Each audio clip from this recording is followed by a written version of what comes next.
کبھی کبھار آپ کو اپنی زندگی ایک گڑھے کی مانند لگنے لگ جاتی ہے۔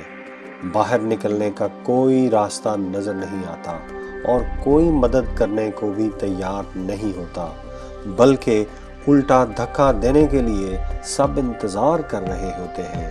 تو ایسی صورتحال میں کچھ سمجھ نہیں آتی۔ ہر وقت مایوسی کے بادل چھائے رہتے ہیں۔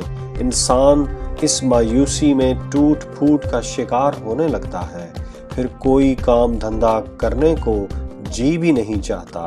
جس کام میں بھی ہاتھ ڈالتا ہے الٹا پڑنا شروع ہو جاتا ہے۔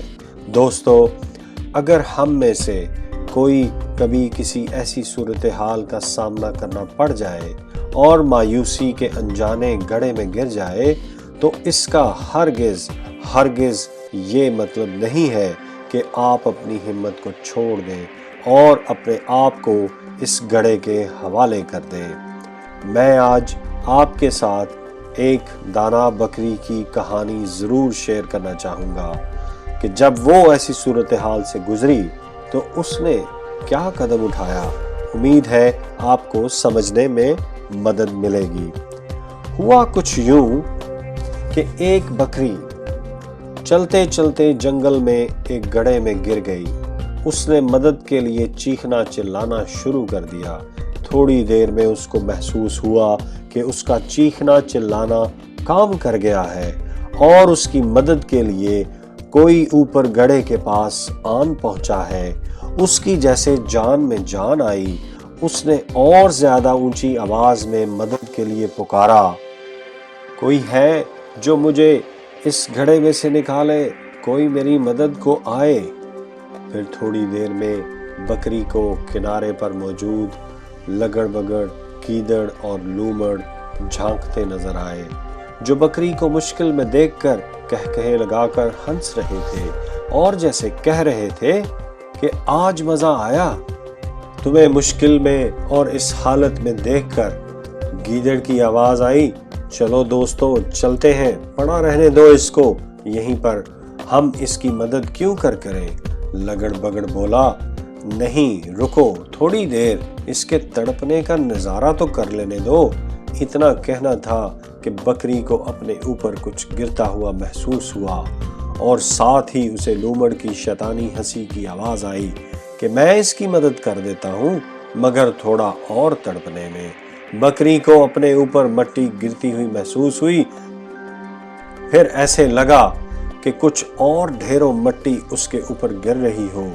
بکری کے اوسان خطا ہونے لگے تھے کہ یہ کیا ہو رہا ہے، یہ کیا ماجرا ہے۔ بجائے یہ تینوں مجھے گڑھے میں سے نکالنے کے، مجھے گڑھے میں دبانے کی کوشش کر رہے ہیں۔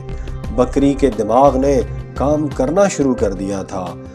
بکری نے اپنے اوسان خطا ہونے کی بجائے تیزی سے بحال کرنے شروع کر دیے تھے۔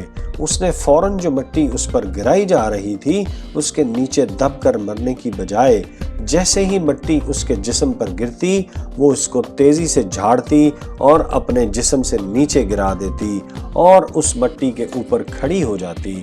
وہ تینوں لگڑ بگڑ، گیدڑ اور لومڑ تیزی سے اور زیادہ مٹی پھینکتے جا رہے تھے، لیکن اسی تیزی سے بکری اپنے جسم سے وہ مٹی گراتی اور اس مٹی کے ڈھیر پر کھڑی ہو جاتی۔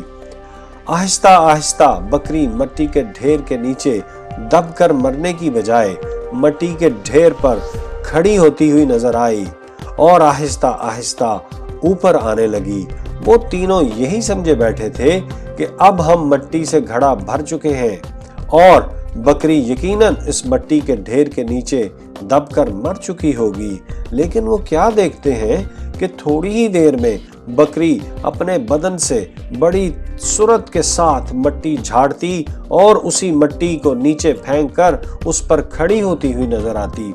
بکری نے غصے اور شکریہ کے ملے جلے تاثرات کے ساتھ ان تینوں کی طرف دیکھا اور مسکراتی ہوئی تیزی سے جمپ لگا کر جنگل کی طرف بھاگ نکلی، جیسے کہہ رہی ہو، شکریہ دوست نما دشمنوں، تم نے تو مجھے گاڑنے میں کوئی کسر نہیں چھوڑ رکھی تھی، لیکن شکر خدا کا جس نے میرے دماغ میں یہ ترکیب ڈالی اور مشکل سے نکلنے اور لڑنے کا حوصلہ دیا اور تو اور پھر تمہارے اصل چہروں سے پردہ بھی اٹھا دیا۔